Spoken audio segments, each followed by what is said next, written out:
Dani Olmo qui est inscrit parce que Christensen est malade, parce que Christensen est blessé. Le Barça qui retrouve son vieil ami, le Bayern Munich. Et d'ailleurs, Thomas Müller a déjà envoyé une vidéo à Hansi Flick. Nous allons répondre à ces trois questions et je ne suis pas seul, je suis avec Max de la chaîne Actualité du Real Madrid. Max, bienvenue. Oui, merci David de m'avoir invité sur ta chaîne. Je suis supporter du Real Madrid, c'est vrai, j'aime pas le FC Barcelone. Alors, je vais parler en toute sincérité et en toute honnêteté. Alors, la première question, c'est quoi? C'est le tirage au sort du Barça. Qu'en penses-tu, David? Bon, pour ce tirage, je pense que c'est un tirage abordable parce qu'on a quand même hérité de deux équipes du pot 1 qui est le Bayern Munich et Dortmund. En ce qui concerne le Bayern Munich, beaucoup de personnes spéculent là-dessus et les gens commencent déjà à vanner le Barça. Moi, je pense que cette équipe, avec le retour de certains éléments comme peut-être Gavi qui va revenir après la trêve internationale, le Barça peut être un sacré client pour le Bayern Munich. Parce que ce Bayern Munich, la mine de rien, ils ne sont pas sereins. Il y a un nouveau coach compagnie, un coach assez inexpérimenté et je ne pense pas que Hansi Flick va se laisser marcher dessus par le Bayern Munich. Et toi, Mas, qu'est-ce que tu penses de ce tirage au sort? Oui, c'est vrai, le Barça a eu encore de nouveau son vieil ami. Et je pense que ça te fait rire. Oui, ça me fait marrer parce que déjà, ils ont de mauvais souvenirs avec le Bayern Munich, donc on va pas en revenir. Donc déjà, avec ce tirage, je crois que si déjà j'ai vu les matchs du Barça, s'ils arrivent à garder ce rythme, ce mental, je crois qu'ils peuvent se qualifier. Je crois qu'ils peuvent se qualifier s'ils n'arrivent pas encore à revenir dans le bête noire, c'est-à-dire à refaire encore des erreurs. Si peut-être la direction, les fautes de la direction n'agissent pas sur les joueurs, peut-être ils peuvent vraiment s'en sortir. Et la vraie question maintenant, est-ce que tu penses que le Barça peut terminer dans les 8 premiers? Dans les 8 premiers. Cette nouvelle Ligue des Champions là. Pour moi, le nouveau format, c'est un peu bizarre pour moi. Hein. C'est un peu bizarre. Mais déjà, les 8 matchs, c'est vrai, ils ont eu le Bayern, Dortmund, des équipes Monaco, un peu, oui, voilà, c'est des équipes, ils peuvent, déjà avec le jeu du Barça, ils peuvent, déjà avec le jeu du Barça et c'est-à-dire les joueurs blessés peut-être qui vont revenir, donc le Barça sera fort déjà au milieu de terrain avec le retour peut-être de Gavi, Frenkie de Jong, le milieu, déjà Olmo qui est venu, déjà le premier match, j'ai vu le premier match de Dani Olmo, vraiment j'étais impressionné. Et avec le mental, c'est ça en fait ce que moi je voulais dire, le mental car maintenant le Barça, c'est inquiétant pour le Real Madrid, le mental. Parce que l'autre fois, ils étaient battus 1-0, quand ils sont revenus, on a vu que c'était une autre équipe complètement du Barça qu'on a vu. Alors que le Real, actuellement, on arrive, c'est comme si on était sur un pied bancal. Ça ne démarre pas. Voilà, je me souviens que Laporte avait dit que Kylian Mbappé allait amener des problèmes dans le vestiaire du Real Madrid. Et je pense que c'est ce qui est en train de se passer. Concrètement, moi, je pense que le Barça va se qualifier pour cette Ligue des Champions, mais terminer parmi les 8 premiers. Pourquoi pas? Pourquoi pas? Parce qu'il y a beaucoup de matchs et le Barça n'a que 18 joueurs. Et ce qui me ramène à la question suivante, la question financière, parce qu'en début de vidéo, j'ai parlé de Dani Olmo est inscrit parce que Christensen était blessé. Donc, le contrat de Christensen est actuellement désactivé. Financièrement, le Barça, c'est un petit peu bizarre parce qu'ils ont acheté un joueur à 50 millions qui ne pouvait pas inscrire. Et si Christensen revient très tôt, Dani Olmo ne sera plus inscrit. Est-ce que cette situation, tu trouves ça cohérent? Est-ce que tu comprends le truc de fair play financier et fair play financier, la règle de 1 sur 1? Tu comprends tout ça? Le Barça, depuis un moment, ils ont du mal à enregistrer les joueurs. Déjà, ça a commencé déjà l'année passée par l'enregistrement de Gundogan. Quand Gundogan est venu, etc. Certains joueurs avaient du mal. Même l'histoire de Vitor Roque récemment, qui aussi est venu, ils ont eu du mal à l'enregistrer sous l'ère Xavi. Je crois que ces problèmes, normalement, le club doit pouvoir les régler facilement. Je ne sais pas s'il y a des conseillers ou des gens qui peuvent, c'est-à-dire leur parler, c'est-à-dire leur donner des conseils, mais c'est grave au fait. Parce que déjà, tu peux un joueur à 50 millions, à 60 millions, tu n'arrives pas à l'enregistrer, c'est grave pour un grand club comme le Barça. Pourquoi les joueurs n'arrivent pas à être enregistrés? Il y a beaucoup de personnes qui ne comprennent pas ça. Tout d'abord, il y a la règle de 1 sur 1. Si par exemple, exactement, la masse salariale, c'est 500 millions, le Barça ne doit pas dépasser les 500 millions là. Donc, si la masse salariale, c'est 500 millions et tout le monde est inscrit et ça atteint les 500 millions, donc on ne peut plus inscrire de joueurs. Donc, on a des joueurs comme Frenkie de Jong, qui est le numéro 1 des salaires et le mec n'est même pas là. Dans les grands matchs, on ne le voit pas. On a proposé une prolongation à Frenkie, mais il est introuvable.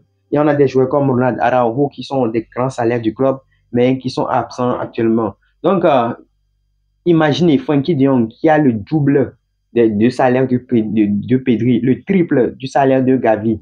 Mais le mec là, il refuse de prolonger et on veut le vendre aussi, il ne refuse pas. Donc c'est ça une institution. Moi je pense que si le Barça veut résoudre ce problème financier, il faut qu'il ferme les yeux et vende un grand joueur. Soit le Barça vend Ronald Araujo, 60-50 millions, soit le Barça vend Frenkie de Jong, 70-75 millions d'euros. C'est ma solution pour ces problèmes financiers. Le problème de salaire, c'est en fait ça le vrai problème du Barça, le salaire des joueurs. C'est ça en fait qui compte. Parce que déjà, comme tu le dis, Frenkie de Jong, gros salaire.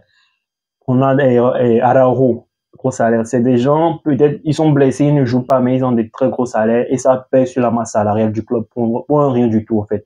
Donc déjà, avec ça, et je crois que les transferts et puis les négociations de transferts pour le salaire des joueurs, je crois que le Barça doit vraiment évoluer dans ces domaines. Déjà, proposer de grands salaires à des joueurs qui n'ont encore rien prouvé, ouais, je crois que c'est vraiment une erreur. C'est une erreur. C'est une erreur. Non, 7 millions d'euros pour déjà, Frenkie de Jong prend 7 millions d'euros alors qu'il n'a encore rien prouvé au Barça. Déjà, c'est un très gros salaire. Araujo, peut-être, je ne sais pas s'il tourne dans les 20... Regarde la différence. Baldé, 3 millions d'euros comme salaire. Voilà. Pedri, 9 millions. On a Inigo Martinez, 12 millions dans la masse salariale. Inigo Martinez, qu'est-ce que Inigo Martinez apporte au Barça? C'est déjà trop. Déjà, voilà. C'est déjà trop. Parce que avec ça, vous aurez toujours du mal à engraisser des joueurs. Alors que peut-être vous en avez besoin. Déjà, moi, je vois même l'engraissement de Ferran Torres. Pourquoi vous avez engraissé ce joueur, Ferran Torres? Non, Ferran Torres, il a enregistré depuis parce qu'il c'est dans son contrat. Donc, ce joueur-là, il a... Moi, je le dis très souvent, son marabout est très puissant. Qu'est-ce que soit les coachs, Ferran Torres a réussi à jouer. Il est encore d'ailleurs convoqué avec l'équipe d'Espagne. Je vais essayer de l'écrire sur Instagram. S'il peut me passer le numéro de son marabout, je vais utiliser ça pour essayer de percer sur YouTube. Mais c'est vrai. Parce que son marabout est très puissant. Son marabout, il devait le prêter à Mbappé pour marquer un triplé. Parce que sérieusement, quand je vois Ferran Torres, son jeu, mais nul. Comment il peut coûter 50 millions? Le gars, c'est grave. Et à côté, on voit des joueurs comme Federico Chiesa, qui vaut 15 millions. Le Barça n'arrive pas à acheter Federico Chiesa 15 millions. Oui, déjà, oui. J'ai récemment vu que Chiesa, le Liverpool a payé Chiesa. C'est grave, c'est grave. 15 millions, c'est rien du tout, mais ils ont du mal. C'est grave.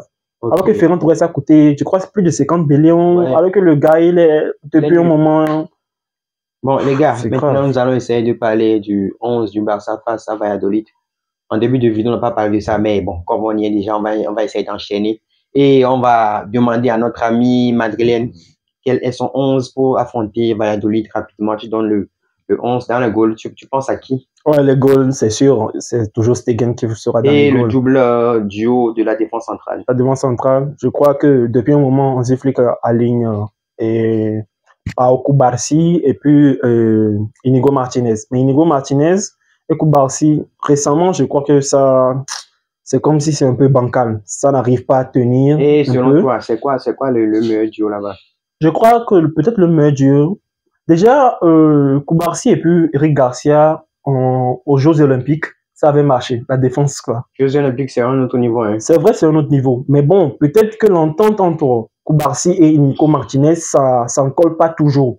Peut-être que ça va arriver avec le moment, avec le temps, quand même. Mais peut-être que ces temps-ci, ça ne colle pas. Mais peut-être avec le temps, ils seront habitués à jouer ensemble. Donc, selon toi, c'est quoi le meilleur duo central là-bas? Sinon, moi, je préfère mettre, comme je l'ai dit, je préfère mettre Cubarsí et Eric Garcia. Parce que Inigo Martinez, je ne crois pas que c'est quelqu'un de tellement stable. Parce que déjà, j'ai vu ces 2 derniers matchs.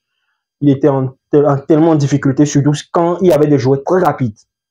Déjà, quand il y a des joueurs très rapides, il est toujours... Et sur le côté, latéral droit, latéral gauche? En latéral gauche, en latéral droit. Latéral gauche, je crois sur les latéraux, Baldé peut-être sera titulaire. Et de l'autre côté? Et de l'autre côté, je crois... Obligatoirement, il doit mettre... Jules Koundé. Oui, Jules Koundé. Il y a qui encore? Jules Koundé, sérieusement, le match passé, il était carrément hors de son match. Déjà, il faisait des fautes et ça n'arrivait pas à coller. C'est un mannequin, ils sont un peu indigents. Ah ouais, c'est vrai aussi. Et le double pivot? C'est-à-dire en milieu de terrain? Ouais, double pivot. Ouais, en milieu de terrain. Pedri. Non, Pedri, déjà, c'est un grand joueur. Ça, je le dis. Pedri, avec son niveau, C'est un grand joueur. Donc lui, je crois pas qu'il va quitter la titularisation du FC Barcelone. Mais déjà, Bernal, ça fait un peu du mal. Il s'est blessé et ça fait toute la saison. Déjà, c'est un petit. Et il faisait tellement du bien à ce FC Barcelone, ce qui me fait mal parce que déjà, sa blessure, c'est vrai que ça me fait un peu plaisir. Je ne dis pas que la blessure, ça fait mal, mais ça me fait un peu plaisir parce que déjà, avec cette solidité au milieu de terrain, ils allaient nous faire du mal en classico.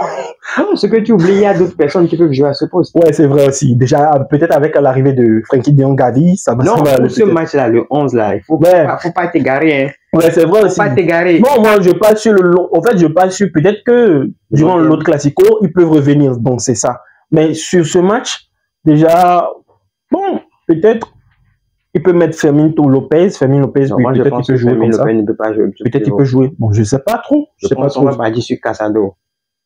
Ouais, Casado. Pedri Casado. Oui, je crois que Casado, il avait joué contre nous durant la tournée américaine, je crois. C'était le double pivot avec Bernal. Ouais. Bon, je m'en souviens plus. Il a aussi joué en première journée face à Valence. C'était lui le double pivot avec Bernal. Et après, Pedri est rentré. Ouais, donc, sur le côté droit, on sera d'accord que ça sera Lamine Yamal. Maintenant, là où oui, Lamine Yamal, c'est obligé. Lui, c'est comme c'est un titulaire indiscutable là-bas. Et maintenant, le problème, c'est au niveau du 10. Du 10, mais je crois qui va jouer le 10. Je crois que Rafinha peut jouer ce rôle. Attends, tu as Rafinha, tu as Fermín López. Oui. Tu as vu l'entrée de Dani Olmo, avec l'entrée que Dani Olmo a fait. Oui, exactement aussi. Ouais. C'est vrai. Mais ce que moi je dirais, c'est que c'est vrai. Ce que tu dis, c'est vrai. Dani Olmo, quand il est rentré l'autre fois, il a fait du bien. Mais Rafinha aussi pourrait le jouer. Mais Rafinha, je crois que plutôt le mettre, au lieu de le mettre en 10, on pourrait le mettre peut-être sur l'aile de Ferran Torres. Parce que Ferran Torres, vraiment, c'est un toque. Bon, donc, bref. En 10, on part avec Dani Olmo. En 10, on peut mettre Olmo. Et puis, on peut mettre sur l'aile Rafinha. Rafinha, logique. Parce que, en pointe, nous-mêmes savons que c'est Lewandowski qui va jouer là-bas. Alors, déjà, Rafinha sur l'aile, ça a fait énormément du bien au Barça sur le match passé. Je te rappelle que c'est sur ce côté-là qu'il a fait du sale contre Paris. Oui. Ce côté gauche-là, ce dernier espace gauche-là. Malheureusement, ça s'est mal terminé. Faut pas me rappeler ça. C'est un match qui m'a causé un traumatisme. Ouais, c'est vrai, voilà, c'est vrai. Mais ça, c'était un match. Vous savez, nous les supporters du Barça, on a quelque chose. À chaque fois qu'on veut passer un cap, on a des anciens traumatismes qui reviennent et puis on retombe. Ouais, c'est vrai. Surtout avec la vieille bête, le Bayern de Munich. C'est quelque chose de bon. J'ai pas envie de parler de ça. Je pense que ça te fait plaisir.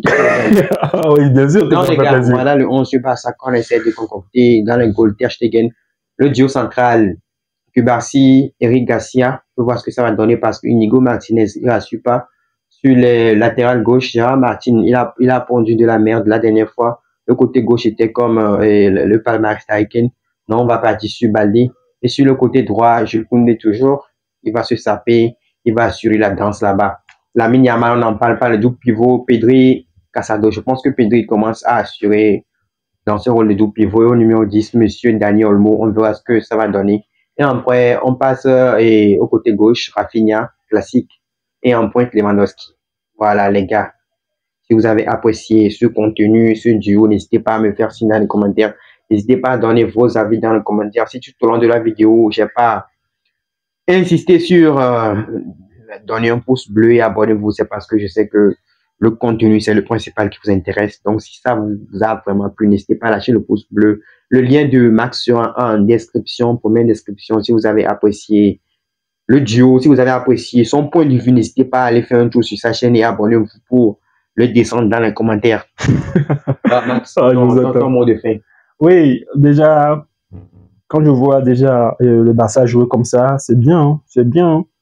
C'est bien, il joue bien au football, c'est-à-dire comparativement au Real actuellement qui est en difficulté. Et déjà, on a le Real Madrid a 4 points de retard sur le Barça. Déjà, ça veut dire que le Barça peut se permettre de perdre un match, c'est-à-dire il y a toujours un point d'écart. Non, on va pas se permettre de perdre un match. Juste une supposition, c'est juste une supposition. Non. Déjà, ne ramène pas la poisse sur notre Non, en fait, bon, c'est une supposition, mais bref, ça veut dire que déjà on a 4 points de retard sur le Barça. Il va falloir sérieusement se remettre en question et aller prendre des points. Déjà, si on arrive à perdre des points contre des petites équipes comme Las Palmas... Je te rappelle que le sujet, c'est pas le Real Madrid. Ouais, c'est vrai. Désolé, mais je dois toujours insister sur ça. Parce qu'on doit prendre les points. Parce que déjà, le Classico, c'est quoi? C'est comme c'est en octobre, le prochain Classico. Ouais. Ça veut dire déjà, il faudra prendre 3 points là-bas. Oh, et donc, si... attends, vous pensez que prendre 3 points contre le Barça, c'est un point? Non, attends, je développe. Ça veut dire que déjà, si on n'arrive pas à prendre les 3 points au Barça à ce moment, ça va nous donner un vrai coup de morale. Ça veut dire que déjà, on sera déjà peut-être désavantagé. Ça veut dire que déjà, on perd 3 points, ça va faire peut-être 7 points. Alors que 7 points, déjà avec c'est-à-dire ce match qu'on prend déjà, moi, ça je va être compliqué. Pas. Déjà, contre le Betis, là, le Barça va encore, le Real va encore perdre des points. Ça va être compliqué, mais moi, j'espère pas ça. Il faudra que tu trouves une solution. On va mettre ça dans la vidéo. Parce que si on veut continuer, on peut continuer jusqu'à demain matin, ça va pas finir. Abonnez-vous.